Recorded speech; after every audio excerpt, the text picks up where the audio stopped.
Bom dia.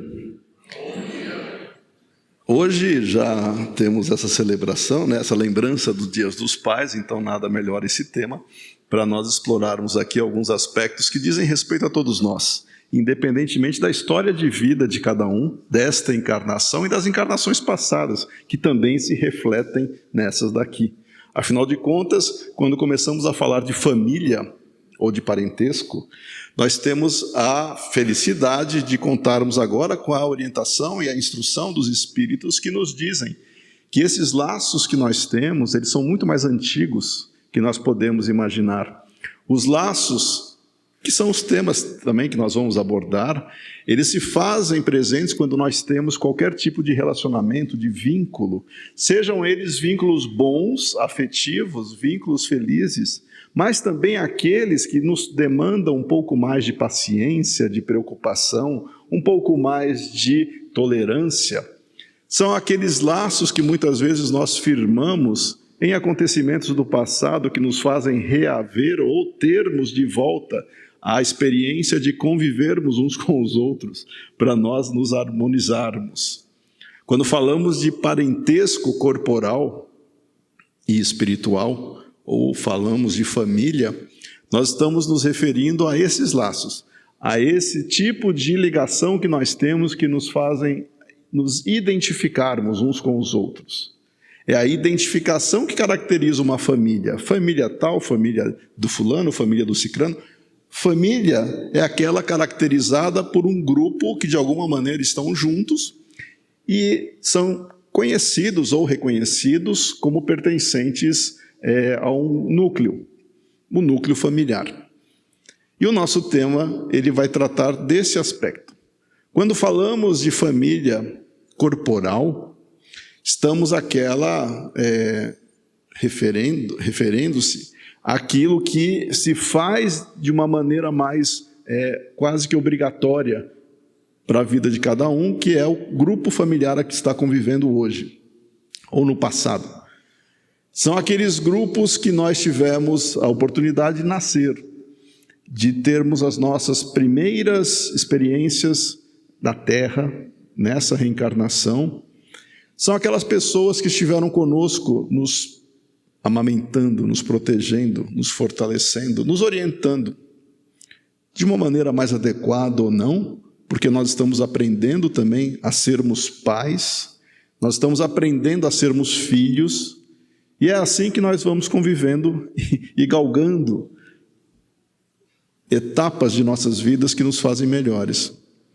Uma vez que nós tenhamos a visão de que esta família que nós chamamos de corporal, marcada pelos laços consanguíneos, mas não só pela oportunidade genética, mas por aqueles que também adentraram em nossas vidas e assumiram os papéis de pais e mães. Os próprios Espíritos dizem, nesse capítulo 14, que é da onde nós vamos usar como referência do Evangelho segundo o Espiritismo, que por sinal eu fiz questão de adquirir na livraria aqui do SEAC, porque o meu já estava, já não tinha mais condições de uso.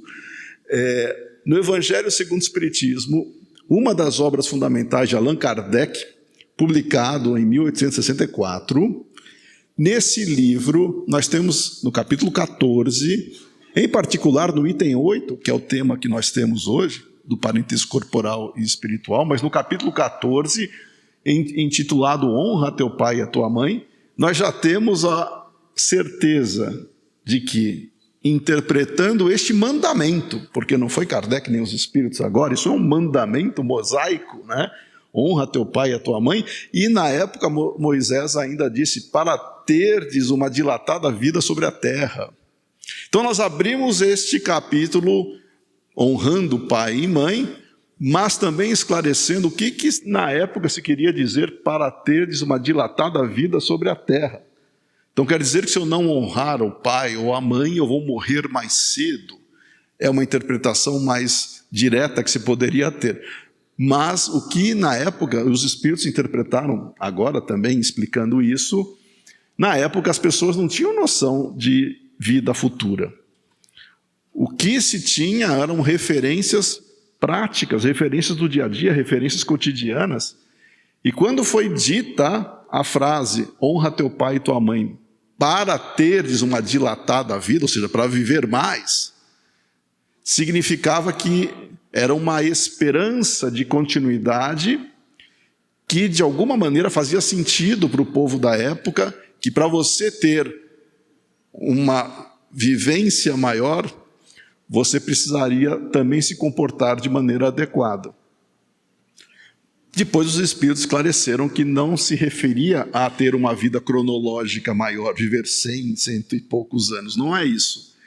A dilatada vida que Moisés estava ali se referindo era uma compreensão futura da existência e que aquele que honrar o pai e mãe, ele terá uma condição mais favorável e harmônica e equilibrada para vivenciar essa experiência futura.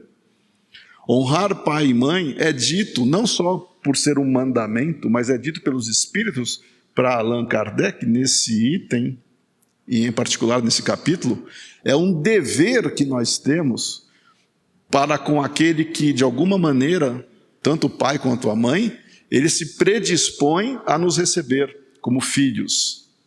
Ou nós, como pais, com a responsabilidade que nós temos com aqueles que estão sob nossa guarda ou que estiveram em algum momento sob nossa orientação.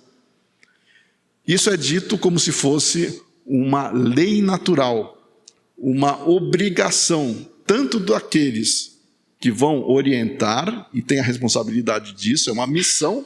Ser pai e ser mãe são missões que nós temos, ou seja, nós reencarnamos com esta característica de responsabilidade e vamos responder por ela.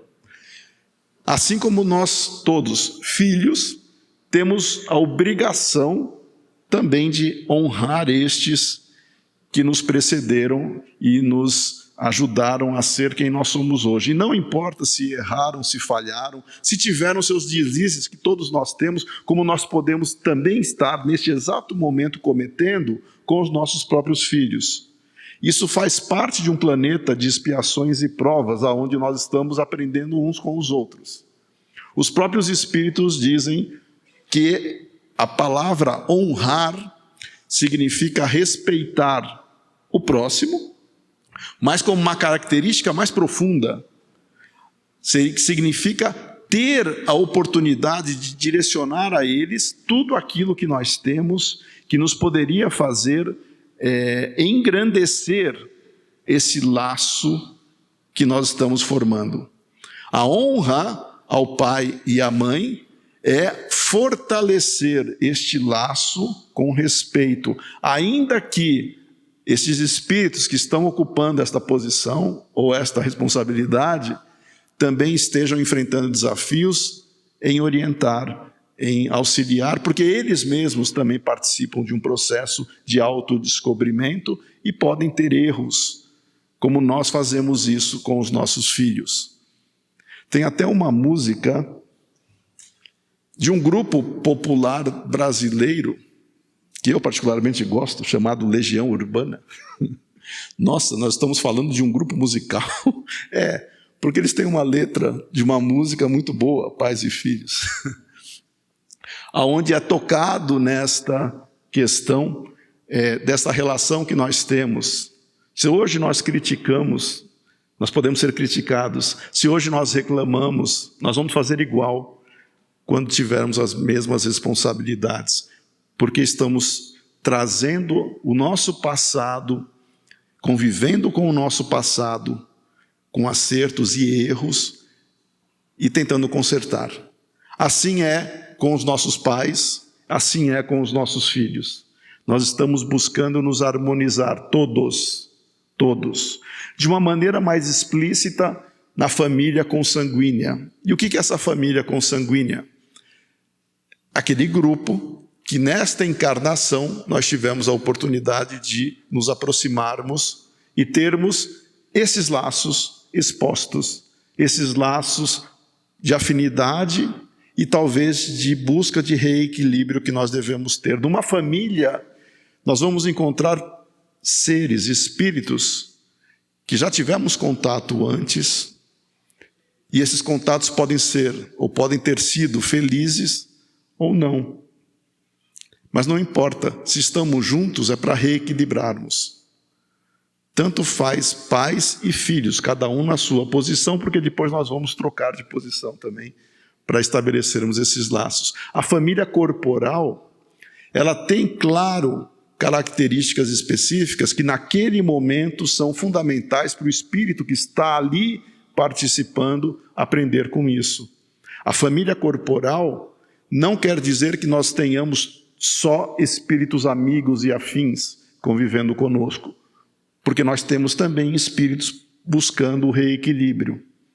Quantas vezes nós temos esta oportunidade de ter ao nosso lado pessoas que no passado já tivemos algum tipo de convivência, talvez não tão felizes, mas hoje, por felicidade e por dádiva divina, nós podemos nos reharmonizar.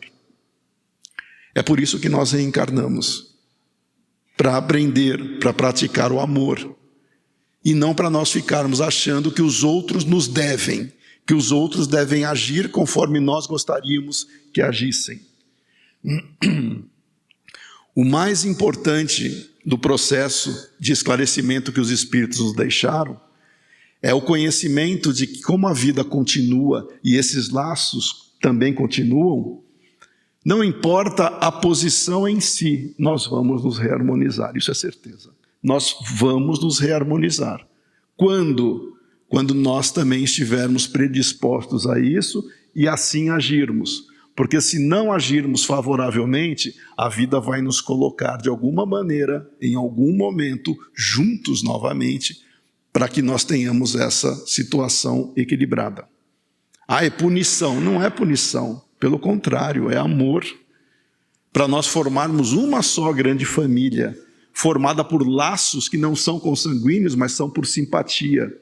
Essa é a verdadeira família espiritual, que vai se alargando conforme nós vamos reencarnando, porque nós vamos fazendo novos amigos, nós vamos reforçando esses laços de maneira que nós transformamos inimizades em amizades. Laços espirituais são permanentes, são para sempre. Nós não perdemos laços espirituais, independentemente de onde nós formos reencarnar. Algumas pessoas tinham receio quando Kardec, na França, no século XIX, colocou essa interpretação dos espíritos, dizendo que os laços corporais são temporários e transitórios, são uma experiência que nós temos, mas que só servem para nos aproximarmos e trazermos a oportunidade do reequilíbrio, e que os laços efetivos são aqueles que vão nos permanecer e nos deixar mais confortáveis de termos amigos na erraticidade e amigos durante toda a nossa vida enquanto espíritos.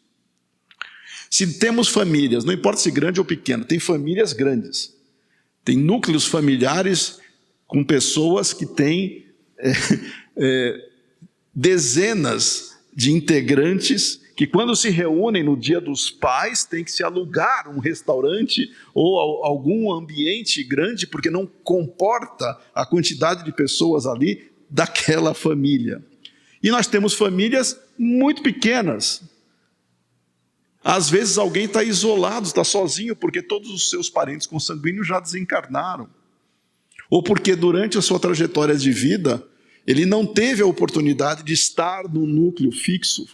Ele sempre teve que contar com o auxílio, porque desconhecia quem eram os pais consanguíneos, e teve que estar em famílias ou grupos que de alguma maneira os acolheram, mas também ajudaram a ser quem ele é hoje.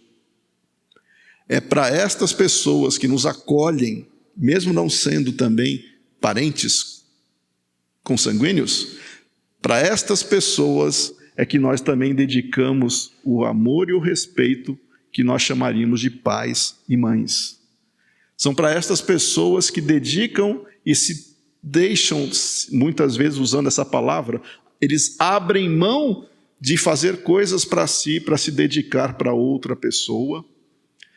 Esse tipo de ação, ele vai trazer benefícios também para ela, mas para quem está recebendo essa orientação. E mesmo que seja pago com ingratidão, que é outro tema também que está nesse capítulo, a ingratidão dos filhos é a pior paga que os pais podem ter. Eles sentem, eles sofrem. São para aqueles que dedicaram anos de carinho, de afeição, com as suas dificuldades, mas pelo menos não gostariam de ter algum tipo de resposta negativa para aqueles que eles trouxeram ao mundo ou ajudaram a crescer. A ingratidão, ela é aquilo que nós teríamos, e os Espíritos colocam, muito mais grave do que fazer algo negativo contra o próximo que nós não temos tanto contato. Quando nós direcionamos as ações aos pais e aos filhos, a intensidade é proporcional à responsabilidade que nós temos e as consequências igualmente. Agir bem com os pais, isso é obrigação, mas que vai nos dar conforto e equilíbrio. Agir mal igualmente vai nos transtornar ou gerar algum tipo de situação que nós vamos ter que reequilibrar, mas com mais intensidade. Para com os filhos também. Mas quer dizer então que aqueles que conviveram num núcleo familiar estão de alguma maneira participando de uma situação difícil, porque hoje nós entendemos que os núcleos familiares eles têm um dinamismo próprio. A dinâmica do núcleo familiar hoje é muito mais diferente, vamos chamar assim, do que nós tínhamos algumas décadas atrás, mas isso faz parte também do aprendizado que nós estamos vivenciando. Uma família hoje, o filho, ele pode ter 2, 3, 4, 5 pessoas que ele poderia até chamar de pai, porque foi mudando a composição e a configuração da própria família. Quer dizer que nós podemos chamar de pais pessoas que de alguma maneira adotaram um ser. Não é efetivamente a genética em si que vai fazer ou caracterizar a responsabilidade, é a ação. Qualquer pessoa que está num núcleo e tem a responsabilidade de orientar outra pessoa, age como pai. Como qualquer pessoa que está nesse núcleo também deve respeito a essas que querem orientá-lo. Essa é a relação que nós temos, e se não prestar respeito, vai cair na ingratidão, vai cair na paga que nós temos de maneira mais negativa, que são os filhos com os pais. E a família espiritual, ao contrário, ela vai se ampliando com esses laços de afinidade. E esses espíritos que nós estamos nos reharmonizando, eles serão os nossos amigos, os nossos pais, os nossos filhos, aqueles que estarão conosco em diferentes momentos, em diferentes encarnações futuras, nos ajudando, ou enquanto encarnados, ou até espiritualmente, na qualidade de mentores, na qualidade de espíritos amigos ao nosso lado, nos auxiliando. Ou quem acha que o mentor de hoje nunca foi, ou pode ter sido, alguém que nós tivemos alguma rusga no passado. É muito comum nós nos reharmonizarmos, e até por uma questão de fortalecimento do laço de caridade, assumirmos a responsabilidade de zelar por um espírito que vai reencarnar, dependendo do nível evolutivo, obviamente, do ser, para auxiliá-lo na encarnação enquanto espírito. Os espíritos amigos que temos aos nossos lados, muitos deles podem ter sido inimigos do passado que nós nos confraternizamos, que nós nos reharmonizamos e agora nós nos amamos. Essa é a família espiritual que nós temos. Não pensemos nós que nós vamos ficar afastados de quem nós não gostamos. Nós vamos aproximá-los e amarmos. Assim como eles também precisam disso, e nós também. Jesus, a família espiritual de Jesus, nós podemos nos considerar parte dela? Claro que nós podemos também.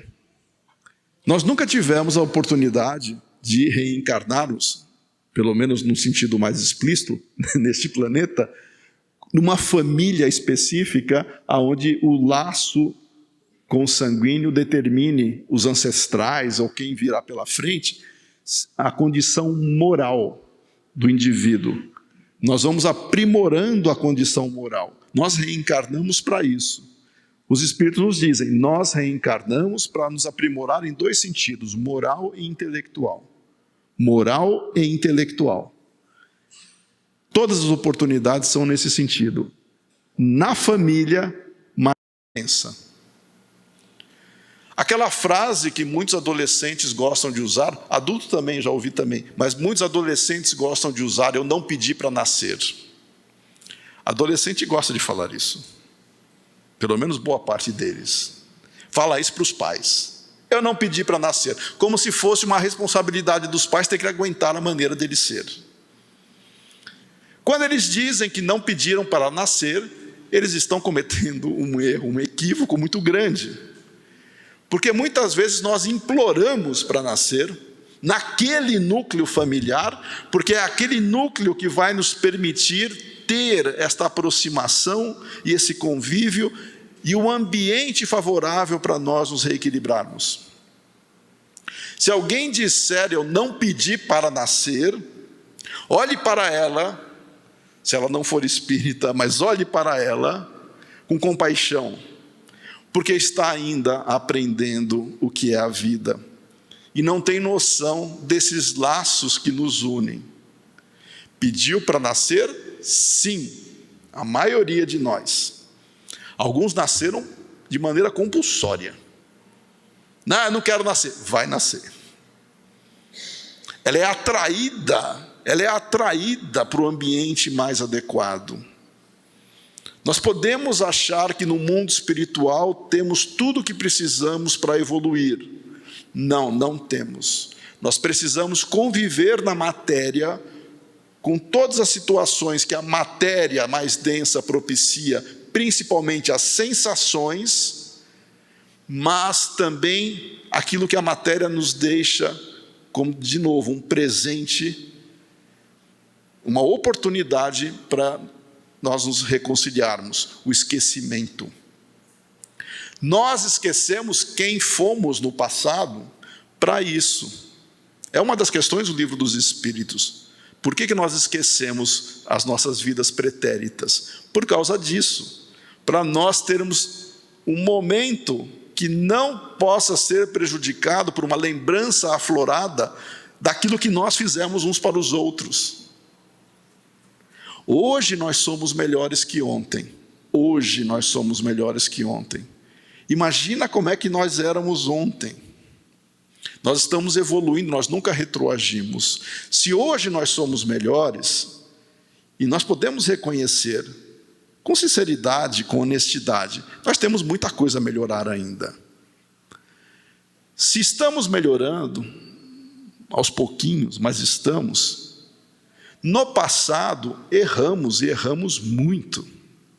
Fizemos coisas ali que hoje nos envergonhariam. E se nós lembrássemos, teríamos dificuldade para conversar com aquela pessoa que nós tivemos uma situação não tão feliz. E essa pessoa, seja ela um parente consanguíneo, seja alguém que esteja convivendo conosco em outra situação, em outro ambiente, mas está presente para nós nos reharmonizarmos, o esquecimento do passado é uma bênção, porque nos permite começar, ainda que intuitivamente nós possamos ter uma sensação mais ou menos simpática ou antipática para alguém, mas nós temos que superar isso.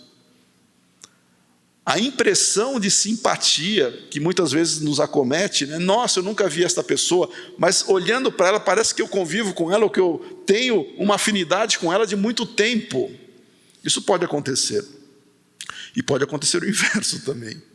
Eu não conheço essa pessoa, mas tem alguma coisa dela que não me deixa confortável. Pode acontecer, mas tomando o cuidado de não jogar tudo isso para o passado. Porque espírita gosta de fazer isso. Qualquer impressão que tem, foi coisa do passado. Não, pode ser do presente também. Por quê? Porque às vezes nós conhecemos alguém que tem características físicas ou até comportamentais ou alguma coisa que nos faz lembrar alguém que nós tivemos uma experiência positiva ou negativa. E nós colocamos nessa pessoa esse reflexo. Alguém tem alguma característica que nos faz lembrar inconscientemente alguém, e a gente acha que a simpatia ou antipatia por esta pessoa é fruto do passado. Não é. Às vezes é essa maneira de associação que nós estamos fazendo. Mas pode ser mesmo do passado. Pode ser mesmo. O importante é que nós criemos os laços para fortalecer as simpatias e transformar as antipatias em algo mais favorável, em algo mais positivo. Os laços que nos unem, eles são reflexos, são fruto dessas interações que nós fazemos uns com os outros. E o grande ponto para que isso dê certo é entender o outro, mas nos autoconhecendo, porque o outro também é o espelho do que nós estamos fazendo ou do que nós somos. E é fácil de percebermos isso. Imaginem uma maneira bastante peculiar, né? Porque nós somos diferentes em várias coisas. Imagina que alguém está vendo alguém pela primeira vez. Pela primeira vez. Não importa se está associando ou não, ou se teve vínculo com o passado ou não. Mas olha a pessoa e fala, aquela pessoa me chamou a atenção por isso. Isso que fez, ou que despertou nesse indivíduo, esse chamamento, essa atenção, para outra pessoa pode ter passado desapercebido. Mas para ela chamou muito a atenção. Por quê? Porque despertou nela algo que ela traz, que ela carrega. E ela projeta no indivíduo. Geralmente, aquilo que nos incomoda, que alguém esteja fazendo, é porque nós carregamos isso. O indivíduo nem conhece a gente, nós nunca fizemos nada juntos, nós nem temos interação. Às vezes o indivíduo está vendo pela televisão alguém.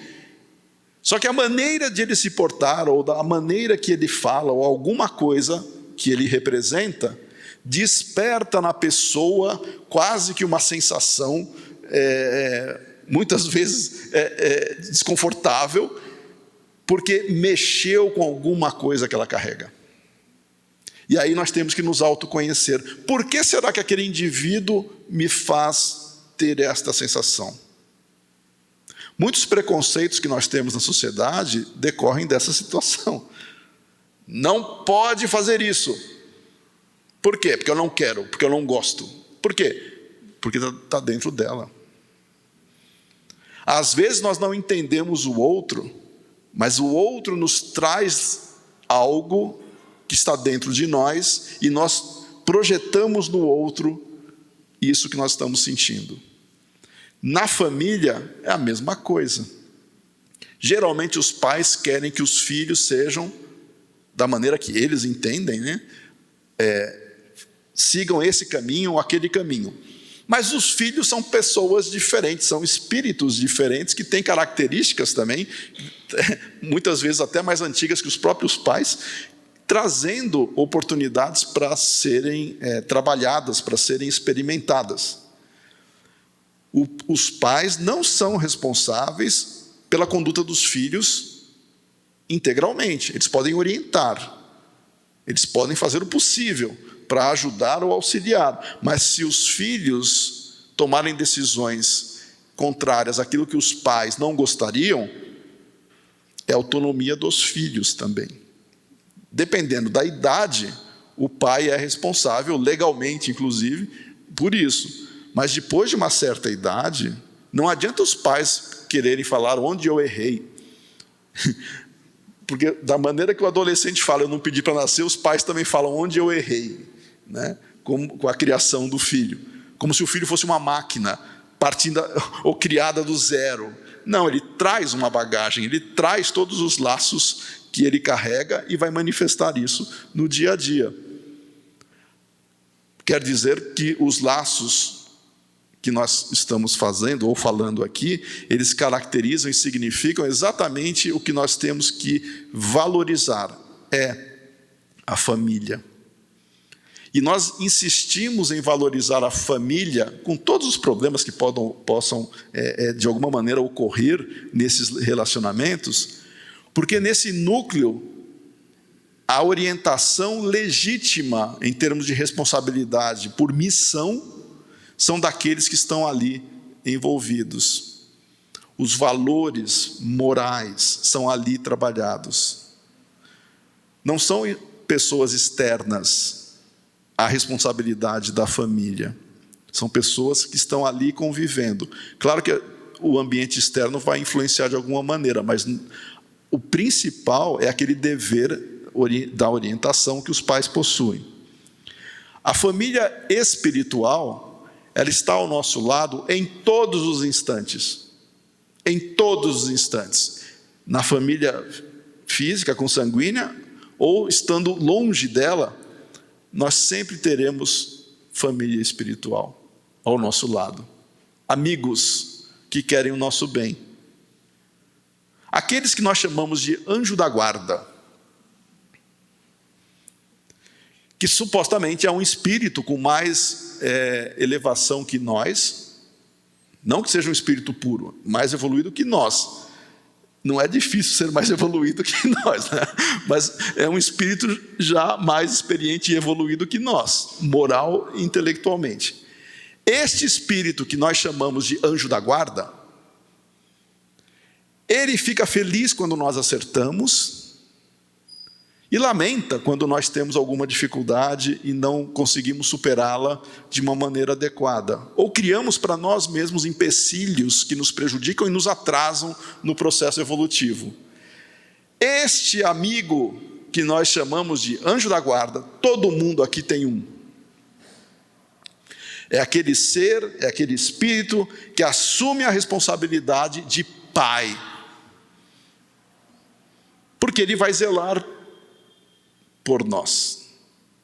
Ele vai nos ajudar, ele vai nos orientar, como um pai terreno, um pai consanguíneo, assumiria essa função, essa missão. Só que enquanto o pai consanguíneo procura fazer isso durante a vida, mas tem um limite, porque depois que nós passamos da adolescência, entramos na fase adulta, muitas vezes as pessoas se afastam umas das outras, este ser, este espírito amigo, ele está conosco sempre.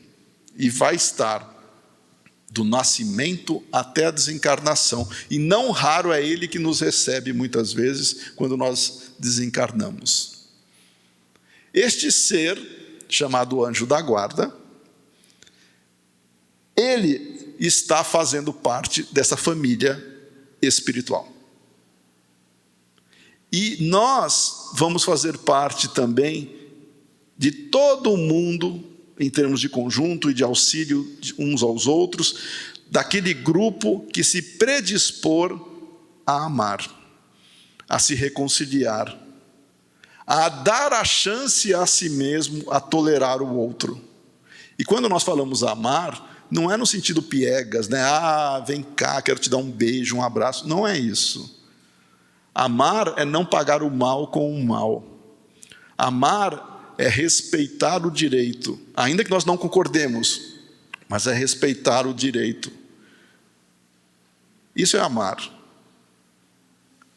Ninguém vai fazer algo para aqueles que são chamados de inimigos, porque sabe que o outro pode ter alguma prevenção ou agir contra a nossa integridade ou a nossa harmonia, ou querer fazer isso. Ninguém vai querer falar, vem cá meu inimigo, vem jantar em casa. Não é isso que Jesus quis dizer, amar aos inimigos.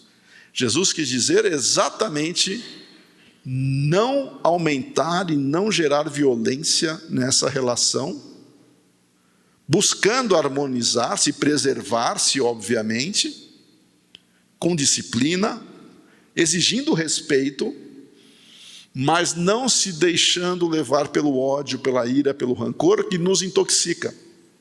No fundo, o perdão que Jesus diz que nós deveríamos praticar para todos, o perdão não é para o outro.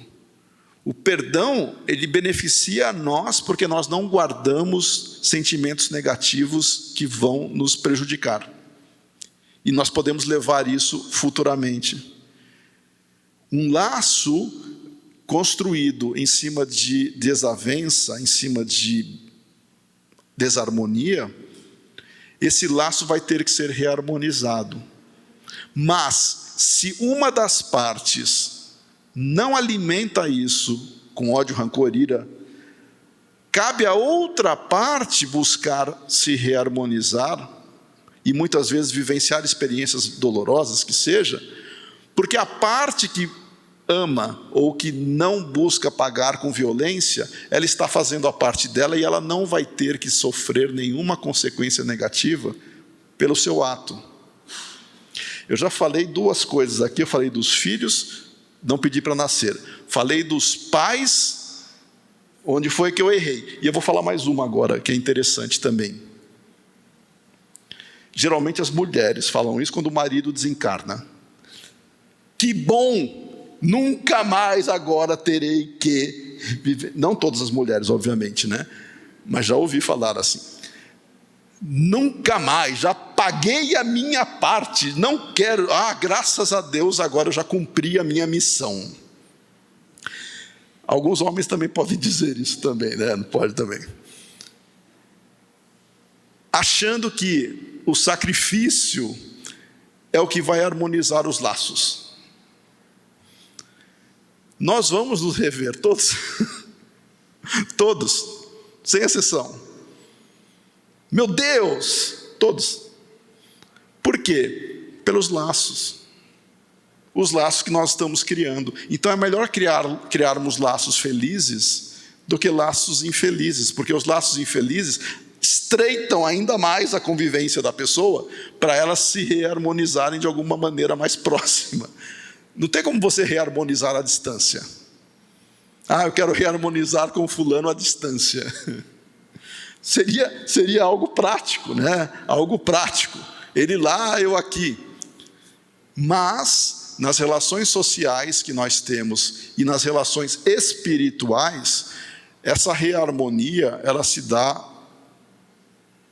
pelo contato, pela presença, ainda que espiritual, mas pela presença.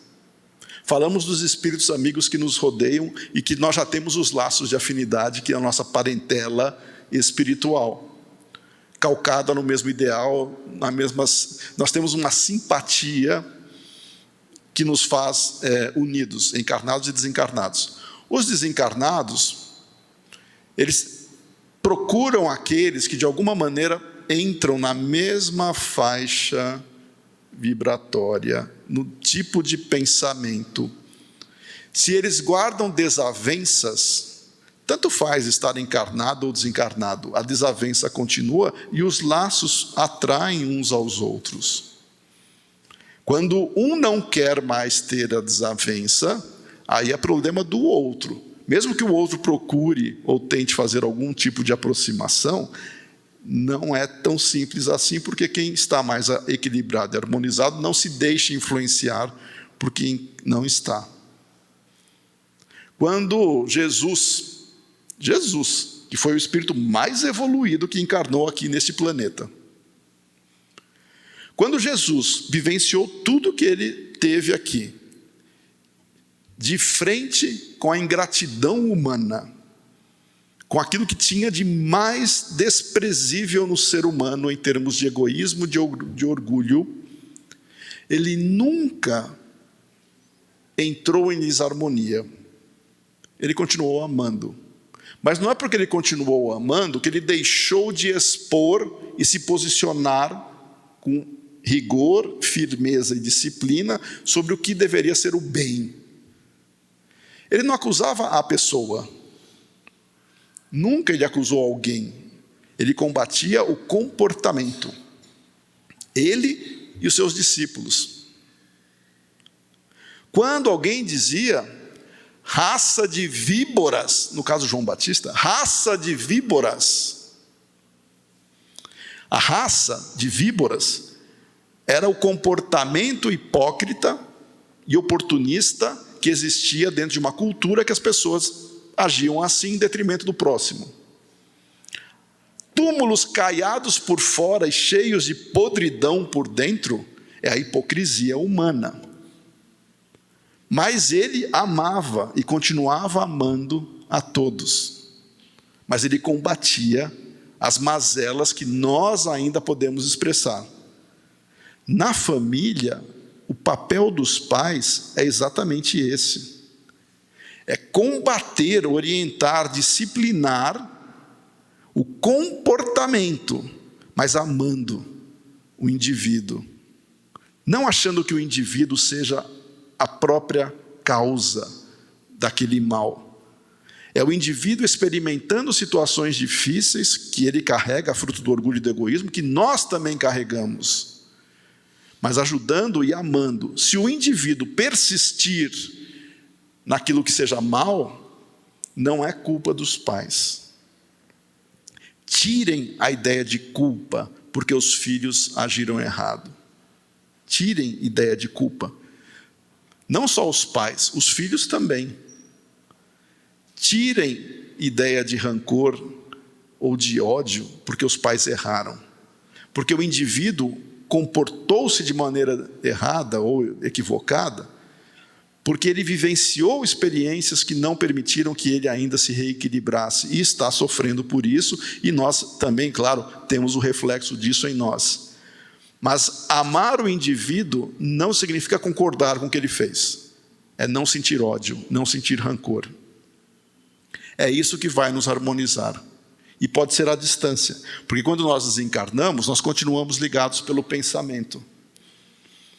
Para aquele grupo que eu falei, nunca mais quero ver na vida, já cumpri a minha obrigação, direcione coisas boas, porque a pessoa sente. Direcione coisas felizes, porque ela ajuda a harmonizar. E ela vem te ajudar. Eu nunca mais quero ver a pessoa. Não fale assim. Ela pode estar do seu lado. E se não estiver, você fica pensando, ela vem. Nós temos que trabalhar o conceito de laço de família, aprendendo a separar o comportamento do indivíduo. É a coisa mais difícil que nós temos hoje para desafio. E só vamos conseguir fazer isso nos autoconhecendo. Na questão 919 do Livro dos Espíritos, quando Kardec pergunta qual é a melhor maneira para nós nos melhorarmos, e os Espíritos respondem, já dizia um sábio da antiguidade, conhece-te a ti mesmo. E aí Kardec insistindo, eu entendo a profundidade disso, mas como que eu vou conhecer a mim mesmo no dia a dia, na prática? Que é a questão 919A. Aí vem Santo Agostinho responder. Vem Santo Agostinho, o Espírito. E Santo Agostinho disse, olha, e ele conta a história dele. Fazei como eu fazia enquanto estava encarnado. Eu repassava diariamente, durante a noite, tudo o que eu havia feito durante o dia, para saber se eu errei, se eu acertei, se eu poderia fazer melhor, se eu prejudiquei alguém, se eu deixei de fazer o bem. Tudo isso ajuda a entender como nós nos comportamos. Porque o nosso comportamento, isso pode ser um choque para alguns, mas aquele que nós reclamamos, ele tem o mesmo comportamento que nós. Às vezes numa fase, num ambiente diferente, mas que nós podemos nos comportar daquela maneira, ou já nos comportamos igualmente, e alguém teve tolerância conosco. De novo, hoje nós somos melhores que ontem, mas temos muita coisa a aprender e a melhorar. E não podemos exigir perfeição de alguém se nós também não somos perfeitos ainda nos manifestando. Potencialmente nós somos. Potencialmente nós somos perfeitos. Porque Deus é perfeito. Se Deus é perfeito, Ele criaria alguma coisa imperfeita? Não. Nós somos perfectíveis, segundo os Espíritos. Nós temos a oportunidade de crescer e nos melhorar. E o exemplo que é dado, e agora já no livro A Gênese, neste livro é colocado ali como referência o processo evolutivo do ser, como se fosse, comparativamente, uma analogia a uma semente e uma árvore. E usa até o carvalho, que é uma árvore bem grande, e a semente do carvalho bem pequenininha. O que nós podemos comparar a semente com o carvalho? Se colocarmos uma do lado da outra, elas não têm nada a ver. A semente desse tamanho e o carvalho, uma árvore enorme, frondosa. Elas são diferentes visualmente, aparentemente elas são diferentes. Só que na semente está aquele carvalho, em potência. Para a semente se transformar no carvalho, o que precisa? Passar por todo o processo natural de desenvolvimento exigido para que a potência se realize. Tem que passar, tem que plantar, absorver nutrientes, crescer, fazer fotossíntese, e vai crescendo, vai se desenvolvendo, porque já traz dentro de si latente o carvalho. Potencialmente nós somos espíritos puros, todos, nós vamos nos manifestar espíritos puros, faremos tudo o que Jesus fez e mais, todos nós. Quando nós nos realizarmos enquanto espíritos puros. Para isso, o que nós precisamos? Exercitar. Assim como a semente precisa absorver nutrientes, crescer, ficar forte, passar por todo o processo químico, absorver a energia para desenvolver-se, nós, espíritos, temos que fazer duas coisas: passar pelas experiências no desenvolvimento moral e intelectual. Nós temos que nos desenvolver assim. E é pela convivência. A prática da caridade é o exercício das duas, da inteligência e da moral. Da inteligência também, claro. Não dá para você querer ser bom se você não souber como ser bom, como agir, como entender, fazer um diagnóstico para fazer uma ação. Você tem que saber, você tem que conhecer. Não basta ter a intenção de fazer. Um exemplo bastante interessante que nós costumamos dar também é aquela pessoa que quer ser médica. Para quem é profissional da área de saúde aqui, a pessoa quer ser médica. A pessoa quer ser médica, ela tem que estudar para ser médica, não basta querer ser. Para estudar, ela tem que se debruçar, literalmente, em livros, em experiência prática, passar anos estudando, vivenciando experiências que lhe deem habilidade, inclusive, para conseguir diagnosticar, entender e ajudar. O médico. Quantos anos a pessoa tem que ficar num banco escolar e depois fazer residência, depois, enfim, anos. Agora imagina alguém que quer ser médico e ele diz o seguinte: hoje em dia tudo está no YouTube, então eu vou ver pelo YouTube as coisas que eu preciso para ser médico, vou assistir às séries de médico, tem várias séries de médico na televisão, vou assistir e vou reproduzir, eu quero ser médico. Ela vai conseguir ser? Obviamente que não. E ai daquele que passar pela mão dela.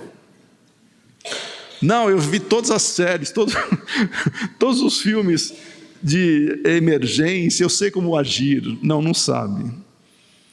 A aparência é uma coisa, a efetividade, a ação efetiva que você consegue demonstrar aquilo que você carrega é outra. E mesmo entre os médicos, você tem diferentes tipos de pessoas, umas mais hábeis, outras nem tanto, umas com mais conhecimento, outras nem tanto. Quem vai se destacar? Quem mais souber o que esteja fazendo. E para nós, espíritos em evolução, buscando uma família, ou aumentar os laços de família, como é que nós nos desenvolvemos? Querendo ser bom. Quero ser bom. Agindo. E para agir, nós temos que praticar de uma maneira que nós saibamos o que estejamos fazendo. A frase, conhece o espírita pelo esforço que ele faz na sua transformação moral, em combater suas más tendências, ela é válida. Só que se não souber como fazer isso, não adianta nada. Não adianta ter boa intenção. Foi por isso que o Espírito da Verdade, numa de suas comunicações, disse especificamente aos espíritas: espíritas, amai-vos, eis o primeiro ensinamento, instruí-vos, eis o segundo. Porque se nós não soubermos como agir, nós não vamos saber o que fazer. Aquele que queria ser médico, imagina que ele vê um acidente na rua e tem uma pessoa ali no chão. Eu quero ajudar. Se ele não sabe como ajudar, ele não pode nem pôr a mão no indivíduo ali caído, porque ele pode prejudicar ainda mais o indivíduo. Se ele não souber como manusear, como trabalhar aquela situação, ele pode prejudicar, pelo contrário, ele pode agravar a situação do indivíduo. Mas é boa intenção. Não é a boa intenção, é como fazer. É como fazer. Dentro de casa é a mesma coisa. Eu sou o pai, eu que mando aqui, você faz o que eu mandar. Não é assim também. É o que eu estou fazendo de exemplo, porque esse indivíduo vai repercutir, ele vai refletir o que eu fizer hoje. Da mesma maneira que muitos filhos que são ingratos, eles também são ingratos,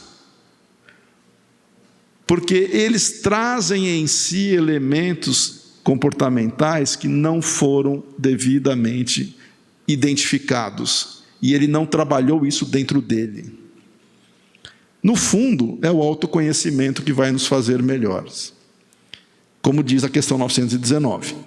E aí a gente vai, estou olhando aqui, e aí a gente vai entender as relações que nós temos quando caracterizamos a família espiritual, que são os espíritos que nós já criamos uma condição favorável de harmonia e que ampliamos isso constantemente. Nós nunca perdemos, estão sempre conosco, encarnados ou desencarnados, sempre teremos o apoio dessa família que nós estamos ampliando, e não importa se encarnamos nesse ou outro planeta, nós sempre continuaremos unidos, estamos ampliando esta relação. A família consanguínea é transitória, é uma oportunidade evolutiva para aqueles seres ali presentes, que podemos estreitar ou transformar os laços de maneira harmônica, ou ainda guardarmos sentimentos ou vínculos não tão harmonizados, que nos farão, de alguma maneira, ter que nos reharmonizar no futuro. Uma das finalidades, portanto, da reencarnação é esse desenvolvimento e a reharmonização. Quer dizer, então, que a minha família, que eu tenho hoje em casa, é a melhor família que eu tenho, que eu teria, né? Nesta encarnação. Eu poderia nascer em outra, nasci nessa, sim, porque é o melhor caminho que nós temos para evoluir. Por que eu nasci exatamente com essas pessoas? Porque neste momento são elas que vão dar características necessárias para você interagir e fortalecer os laços que os unem. Só a família? Não, a gente pode trazer o conceito de família mais amplo, né? Aonde está a família? Em algum lugar, com uma cultura específica. É lá que nós precisamos aprender. Por que eu nasci no Brasil? Por que eu não nasci em algum outro país? Porque a cultura aqui, de alguma maneira, nós convivendo com ela, vai nos propiciar experiências que vão ser úteis para o nosso desenvolvimento. Se nós vamos continuar aqui ou ir para outro lugar, isso é indiferente. Nós nascemos no contexto que vai nos ajudar. Alguém que nasça numa cultura extremamente rígida, ainda marcada, né, por situações que outros povos considerariam até superadas, porque aquela cultura ainda tem elementos que precisam ser identificados e as pessoas ali convivendo reharmonizar com aquilo e transformar aquela cultura em algo positivo. Nós mudamos a cultura conforme os nossos exemplos, mas não é da noite para o dia. Alguém nasce num ambiente para ajudar a melhorar o ambiente, vai ter que conviver com aquilo, não tem como. E é por isso que nós temos essas oportunidades evolutivas de crescimento. Uma maneira, e eu já vou encaminhar aqui para o nosso encerramento, que eu sei que você está olhando já, porque as pessoas têm almoço de domingo hoje dos pais, né? Eu sei. Ninguém vai ficar bravo comigo, porque a gente vai acabar no horário. Quando nós trabalharmos a questão, hoje, Dia dos Pais, quando desejarmos feliz Dia dos Pais para alguém, geralmente a gente faz isso por convenção, né? Por cultura. Feliz Dia dos Pais. A ideia do feliz significa o quê? Que você vai ter uma convivência agradável com as pessoas que estão ali no seu núcleo neste dia. Vamos procurar levar o feliz, não Dia dos Pais. Vamos levar esse feliz para mais tempo. Feliz mês, feliz ano, feliz encarnação. Vamos levar o feliz como se fosse um esforço constante de melhoria, para que aí sim nós não nos arrependamos de termos deixado passar uma oportunidade de nos reharmonizarmos e buscarmos em nós mesmos aquilo que nós precisamos para crescer. É entender quem nós somos e como é que nós podemos colaborar com o outro, ainda que o outro tenha as suas dificuldades, a sua maneira de agir, mas nós vamos amar a oportunidade de ajudar. Se o outro vai aproveitar ou não, aí é responsabilidade do outro. Eu vou finalizar agora com essa menção que Kardec e os Espíritos nos trouxeram. Quando Jesus disse, e ele disse mesmo, quem são meus pais? Quem é minha mãe? Quem são os meus irmãos? Foi uma oportunidade que Jesus estava pregando, estava com seus discípulos e a sua família se aproximou, achando que ele não estava num bom juízo e queriam retirá-lo de lá. Os irmãos de Jesus, com a mãe de Jesus junto, achando que Jesus não estava no seu perfeito estado de consciência.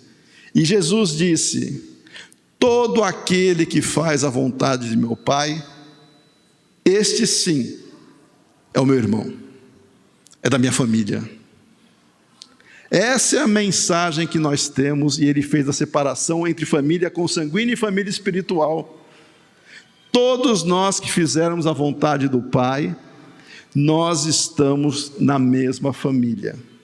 E é nesse dia de família que nós vamos nos despedir, buscando e rogando a Deus, nosso verdadeiro Pai, este sim, que possa nos dar uma dilatada vida, não só sobre a terra, mas na nossa existência, de maneira que nós consigamos nos entender quem somos e amar ao próximo para sermos dignos de ser chamado seu filho. Muita paz a todos.